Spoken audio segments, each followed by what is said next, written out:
Israel Allies Caucus. Thanks very much, Congressman, for coming on the show. Appreciate it. First of all, your reaction to this video.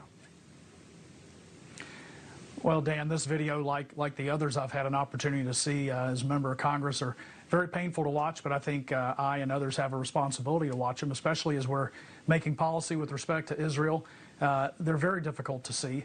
I had an opportunity over my many years in the military to travel extensively in Israel. I was there prior to the attacks on October 7th, and it's just very painful to know that a lot of the people that I even spent time with were killed on October 7th. Do you think that the families released this video now in an effort to put pressure on Prime Minister Netanyahu? Well, I can understand the family's concern to want to ensure that the pressure stays on, but from the time that I've worked through the Israeli Defense Force and from what I know of the government there, Netanyahu is not going to back off. They're capable of defending their northern border and going after these terrorists and to finish getting the hostages released.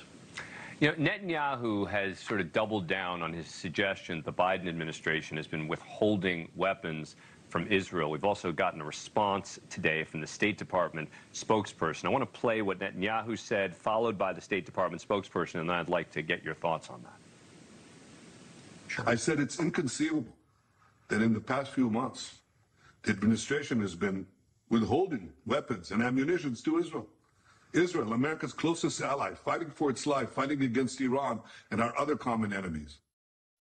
I don't understand what that comment meant at all, in the same way that I didn't understand the comments that we discussed last week when we heard them make similar claims. We have paused one shipment of high payload munitions. That shipment remains on pause. It remains under review. There are other weapons that we continue to provide Israel. Congressman, what's your take on that? That's simply not true. In addition to the different bombs that they were withholding, we know for a fact that we've been withholding small arms from Israel. So, you know, when the president's own spokesperson says, generally we don't understand what he's saying or what he means, it's just more administration doublespeak. They know exactly what's going on. And so, I mean, I would assume that you would know exactly what has been, quote unquote, withheld.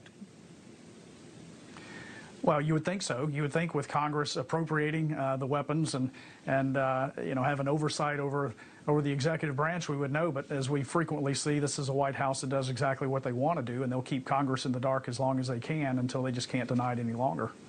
All right, Congressman Scott Franklin, thank you so much for coming on the show tonight. It's a tough day to see, but as you point out, these are videos that you as a member of Congress have seen before, and many others in addition to that one. Thank you so much for taking the time. Appreciate it. Thank you, Dan. So on Friday, the Supreme Court issued yet another opinion that belies